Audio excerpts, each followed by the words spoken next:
ভাবলাম ও যখন আসবে, একা যখন আসবে তখন একটু অন্যরকম আসুক। আমি আমার আমার প্রেসের যারা কাজ করে তাদেরকে বললাম, তো তারা আবার তোমার সবাইকে বলছে তোমরা আসছো, এটা আমি আমি খুশি হয়েছি, আসছো ভালো হয়েছে, এদের পরে দেখাও হলো। বাট আনুষ্ঠানিক ঈদের দাওয়াত কিন্তু এটা না। তোমাদেরকে আমি ইনশাল্লাহ এই দু একদিন দেরি হয়, হয়তো আনুষ্ঠানিকভাবে তোমাদেরকে একদিন দাওয়াত করবো ঈদের জন্যে, ঈদ উপলক্ষে। সেদিন আর বিশদ কথা বলতে পারবো। হ্যাঁ, বৈঠকটা তো আমি এখন তো জানি না, এটা আমি তোমাকে প্রথম শুনলাম। যদি এটা হয়ে থাকে নিশ্চয়ই অত্যন্ত গুরুত্ব বহন করবে। এই মিটিংটার প্রয়োজন আছে এবং প্রয়োজন ছিল। এই মিটিংটার জন্য আমাদের সরকার স্বতঃপ্রণীত হয়ে চেষ্টা করছিল। আজকের সরকার একটা মানে প্রতিবেশীর সঙ্গে একটা মিটিং হওয়া দরকার, সেটা তারা করেছে। আমি জানি না এখন মিটিং অভ্যন্তরীণ কি আলোচনা হয়েছে, এটা বিষয় না জানলে আমি এর বেশি কিছু বলতে পারবো না। আজকে আমাদের যে এখন যে আমি কথা বলছি আর তোমার যে প্রশ্ন, এই প্রশ্নটা কিন্তু একটু অন্যরকম হয়ে গেল। আমি একে খুব একটা মানে খোলামেলা স্বাভাবিক একটা কথাবার্তা বলার জন্যে এখানে এখানে তোমাদের আসা এবং আসতে বলা মিউজিক একটা বিশাল ব্যাপার কিন্তু। এবং যে সমস্ত বিষয়গুলো নিয়ে আলোচনা হয়েছে বলে আমি তোমার মুখ থেকে শুনলাম, নেহায়তই গুরুত্বপূর্ণ এটা। শেখ হাসিনার প্রত্যাবর্তন এবং বিচার সময়ের দাবি, জনগণের দাবি, আমাদের দাবি। যদি শুধুমাত্র শেখ হাসিনার প্রত্যাবর্তনের কথা হয়ে থাকে, তাহলে আমি সঙ্গে একটু যোগ করতে চাইব অতিরিক্ত, যদি সম্ভব হয় আর কি, যে ওনার যারা সাঙ্গপাঙ্গ যারা আছে ওখানে, যারা এই দেশকে অস্থিতিশীল করার চেষ্টা করছে, তাদেরকেও যেন সঙ্গে ফেরত আনে এবং ফেরত দেয়। এবং ভারতের উচিত শেখ হাসিনাকে অবিলম্বে ফেরত দেওয়া এবং এদেশে এমনি পাঠিয়ে দেওয়া, তাকে ফেরত দেওয়া তো না, পাঠিয়ে দেওয়া, যাতে তার বিচারটা হয়। কারণ একটা ফ্যাসিস্টের বিচার হওয়া খুব জরুরি। এটা শুধু বাংলাদেশের জন্য না, সারা বিশ্বের জন্য এটা খুব জরুরি, যে কোনো ফ্যাসিস্ট কখনো বিনা বিচারে যেতে পারে না। তো যদি এটা হয়ে থাকে, আমি যে সমস্ত পয়েন্টে যেগুলো কথা হচ্ছে, যেগুলো তিস্তা নিয়ে কথা হচ্ছে, তিস্তা তো এটা নিয়ে আমি তো মনে করি কথা বলার প্রয়োজন নাই। তিস্তা ছেড়ে দিতে হবে, কিংবা তিস্তা আমাদের যে প্রয়োজনীয় সংস্কারটুকু করতে হবে, তিস্তা যে দরকার যে বার্তা করতে হবে আমাদের করতে হবে। এখানে তিস্তা ফারাক্কা নিয়ে কোনো ছাড় যদি বাংলাদেশ দেয়, তাহলে কিন্তু এখন এখন যে আমাদের অবস্থান এবং যে অবস্থা, দেশের মানুষের যে মানসিক অবস্থা, আমাদের অর্থনৈতিক অবস্থা যাই থাকুক না কেন, মানসিক অবস্থা বাংলাদেশের মানুষের অত্যন্ত শক্ত এবং শক্তিশালী একটা অবস্থানে আমরা এখন আছি। এই অবস্থায় আমাদের ভারতের সঙ্গে যে চুক্তিগুলো, অসম চুক্তিগুলো হয়েছে, সেগুলো যেমন বাতিল করা দরকার, তেমনি যে চুক্তিগুলো অসম এবং কার্যকর হয় নাই আমাদের এখানে দেশে, যেটা বাংলাদেশের পক্ষে যাবে, যেগুলো যেমন যেমন ফারাক্কা বার্তা চালু করা, তিস্তার বাদ চালু করা, এগুলো অত্যন্ত প্রয়োজনীয়।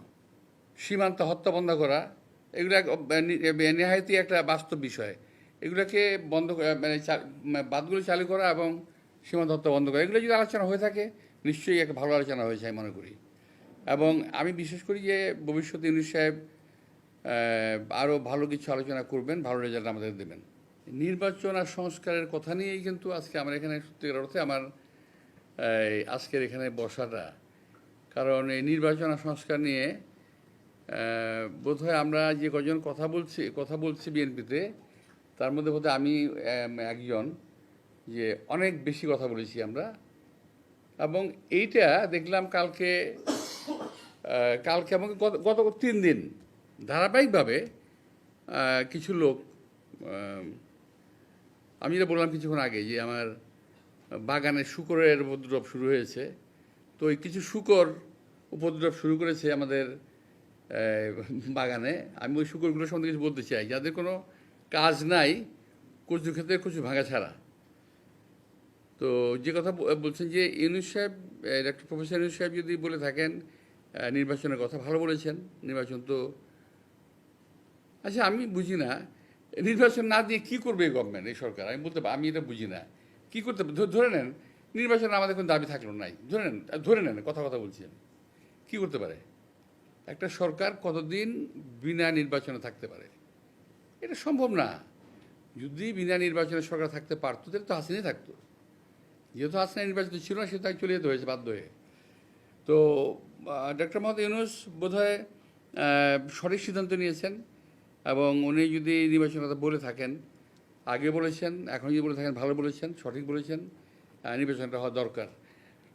এক গ্রুপ আছে দেশে, এক গ্রুপ আছে বিদেশে, যারা নাকি নির্বাচনকে বাদ দিয়ে সংস্কারের কথা বলছেন, আবার বলার চেষ্টা করছেন যে বিএনপি সংস্কারের কথা শুনলেই বিএনপির মেজাজ খারাপ হয়ে যায়। আমি এখানে আমার একটু তীব্র আপত্তি আমাদের, যে বিএনপি কখনো সংস্কারের বিপক্ষে নয়। বিএনপি বরাবর সংস্কারের পক্ষে, একই সঙ্গে বিএনপি নির্বাচনের পক্ষে, দুটোরই প্রয়োজন আছে। কিন্তু এমন সংস্কারের পক্ষে বিএনপি নয় যেটি দেশের জনগণের স্বার্থের, জনগণের অধিকারের বাইরে চলে যাবে, এমন কোনো সংস্কার বিএনপি কিংবা আমরা মেনে নিতে পারি না, মেনে নেবও না। আমি এই কথা আগে বলেছি, এখনও বলছি। আপনারা দেখবেন সংস্কার যদি যারা নাকি এটা নিয়ে এটা পড়েছেন, যাদের কাছে স্প্রেডশিট গেছে, যারা পড়েছেন তারা দেখেছেন যে এমন কিছু প্রস্তাব আছে যে প্রস্তাবগুলো বাংলাদেশে মানুষের সঙ্গে মানানসই নয়, যেগুলো বাংলাদেশের সঙ্গে যায় না, বাংলাদেশের সঙ্গে, সেগুলো আমরা কেন মানব?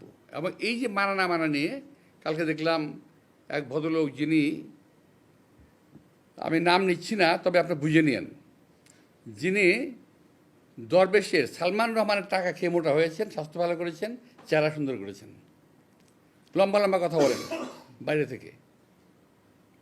খুব দুর্ভাগ্যজনকভাবে উনি আমার সম্বন্ধে কালকে বাজে কথা বলেছেন।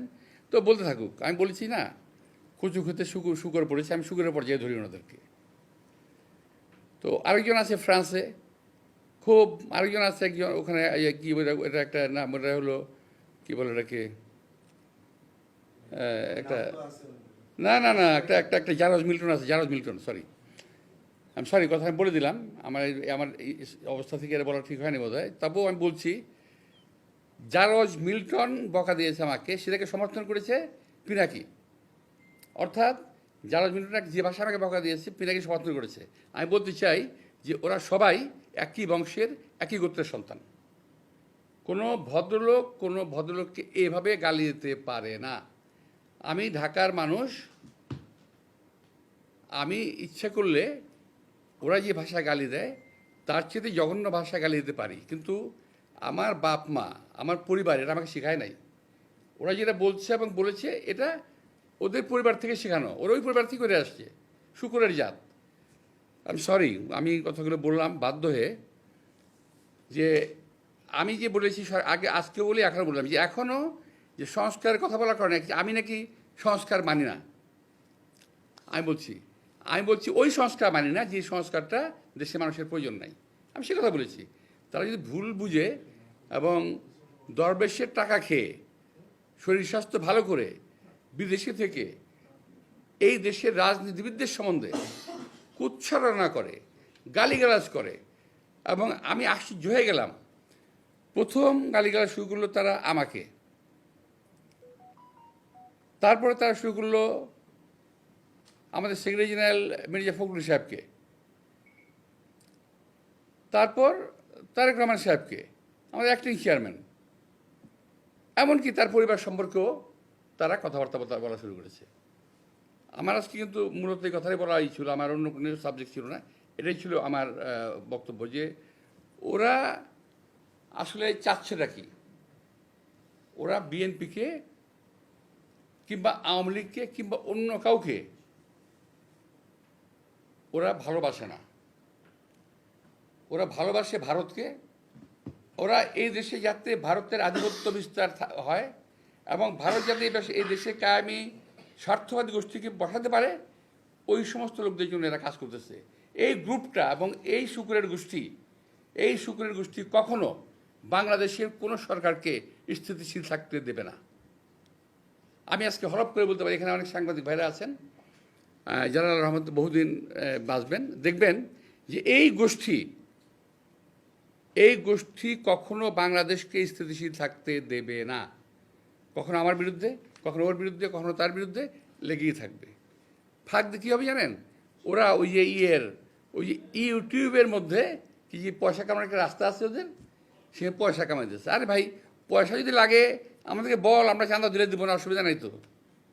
আর ইচ্ছা, আর যদি প্রয়োজন হয় আল্লাহর রহমতে আমার দেওয়ার ক্ষমতা আছে, আমি দেবো না পয়সা লাগলে।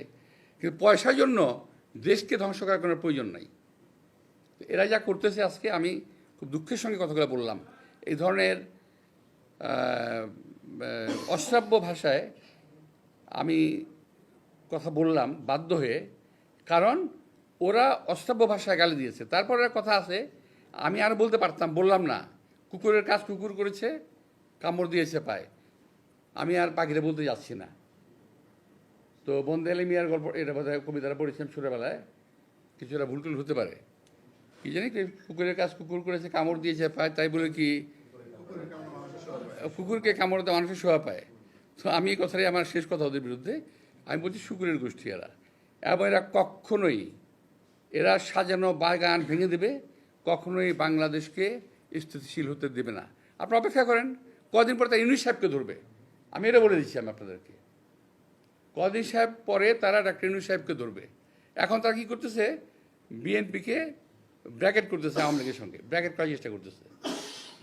বিএনপিকে আওয়ামী লীগের সঙ্গে ব্র্যাকেট করার কোনো সুযোগ নাই। বিএনপি জন্মই আওয়ামী লীগের বিরুদ্ধে, এটা বুঝতে হবে। তো আরেকটা জিনিস আমি বলি, যে আমার ওই যে শুকুরের গ্রুপ, যেটা শুকুরের গ্রুপ, ওরা কিন্তু দেখেন, ওরা শুধু রাজনীতিবিদদের পিছনে লেগেছে। কিন্তু যারা নাকি এই যে হত্যাকাণ্ড ঘটালো, এই যে ছাত্রদের হত্যাকাণ্ডটা ঘটালো, একটা বিশাল একটা ব্যবসায়ী গ্রুপ আছে না? আপনারা দেখেন নাই 3 তারিখে, 3 তারিখে আগস্টের 3 তারিখে যারা হাসিনার সঙ্গে দেখা করেছিল, মিটিং করেছিল, এবং বিভিন্ন ভাষায় তাকে এমনভাবে কথা বলেছিল যে হাসিনা খুন করতে উৎসাহিত হয়েছিল। তাদেরকে এমনভাবে প্রভোগ করা হয়েছিল যে হাসিনাকে খুন করতে উৎসাহিত করা হয়েছে। সেই লোকগুলোর সম্বন্ধে তারা কিছু বলে না, তারা কিছুই বলে না, তার মুখে কোনো শব্দ নাই, তারাও বলে না। আর তাদের যারা বাংলাদেশে যাদের লেজুর ভিত্তি করতেছে, যারা নাম বলবো না আমি, আমাদের স্নেহাসপদ, আমি এর বলছি না, আমরা বলছি না, তার যারা লেজুর ভিত্তি করতেছে, আপনারা দেখবেন যে তারা একই ভাষায় কথা বলে, ওদের টন এবং এদের টন কিন্তু মিলে যায়। তো ওরাও কিন্তু এই ব্যাপারে কোনো কথা বলছে না। আপনারা খেয়াল করে দেখেন যে কতগুলো ব্যবসায়ী, আমি নাম বলতে পারি কিন্তু নামগুলো বলবো না আমি এদের, তো এরা কিন্তু আওয়ামী লীগের পক্ষে কাজ করেছে, এখন বিএনপির বিপক্ষে সমস্ত, আমাদের এখানে অনেকেই আছেন আপনারা যারা নাকি বিএনপির বিপক্ষে কাজ করতেছেন টিল নাও, কিন্তু ওদের বিরুদ্ধে কোনো কথা তারা বলতেছে না। সকলে মিলে বিএনপিকে বিরুদ্ধে লাগছে। কথা হলো, বিএনপি একটা দেশপ্রেমিক, জাতীয়তাবাদী দেশপ্রেমিকের একটা দল। এই দলটাকে যদি শেষ করা যায়, তাহলে ফ্যাসিজম এবং আধিপত্যবাদকে বাংলাদেশে পার্মানেন্ট করা যাবে। এই হলো তাদের টার্গেট। তো আমি যেন প্রশ্ন না থাকলে আমি এখানেই শেষ করি।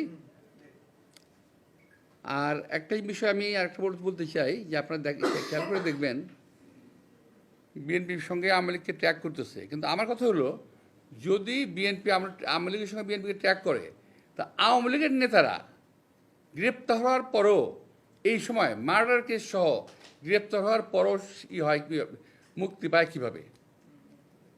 তারা কীভাবে মুক্তি পেল? এবং তারা সাজা খাটা এই অবস্থায়, বলে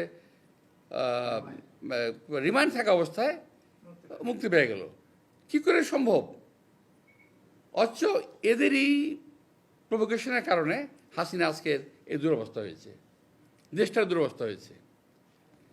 তো আমি আপনাদের সবাইকে ধন্যবাদ দিচ্ছি আজকে আসার জন্য। প্রশাসন কিন্তু নয় শুধুমাত্র, প্রশাসন তো বটেই, আমি কথা বলেছি বক্তৃতায়, সাংবাদিকদের আমি সচিবালয়ে, পুলিশে, বিভিন্ন ইম্পর্টেন্ট জায়গায়, সাংবিধানিক প্রতিষ্ঠানে, ব্যবসায়িক প্রতিষ্ঠানে, মতিঝিলে, ব্যাংকে, বিমায়, যেখানে যান, যেখানে যাবেন, ইভেন যে ব্যবসায়ীর জায়গাগুলো আছে না, একটা স্বাভাবিক যে এই যে কতগুলো প্রতিষ্ঠান আছে না, যে মানে আজ কিছু প্রতিষ্ঠান আছে, সেখানে কিন্তু একবারে পুরা ওরা মৌরসি পাট্টা গেঁথে বসে আছে। এখানে আরও কিছু ব্যবসায়ী কথা আছে, আমি বলবো না নাম, ওটা বললে আবার এটাকে ভিন্নভাবে পত্রপত্রিকা আসবে, আমি আনাবশ্যিক আপনাদের বলবো। তো মিডিয়া তো আর কী বলবো, মিডিয়া তো বিএনপির পক্ষে কখনোই ছিল না, এখন মাঝে মাঝে দুই একটা থাকে, আসে, বললে কষ্ট করে লেখে আর কি, বিএনপির জন্য বলেও। বিএনপির কোনো মিডিয়া চ্যানেল, এটা হলো বিএনপির এবং আমাদের সবচেয়ে দুর্ভাগ্য যে এটা আমরা বিল্ড আপ করতে পারি নাই, এখন থেকে না, বহু আগে থেকেই। আওয়ামী লীগ এবং বিএনপিকে যদি ভাবা হয় দল হিসেবে, বড় দল হিসেবে মানুষ ভাবতে পারে, কিন্তু এটা কিন্তু ঠিক না। কারণ প্রতিটা দলেরই কিন্তু নিজস্ব একটা শক্তি আছে, প্রতিটা দলের নিজের একটা ক্ষমতা আছে, প্রতিটা দলের পপুলারিটি আছে।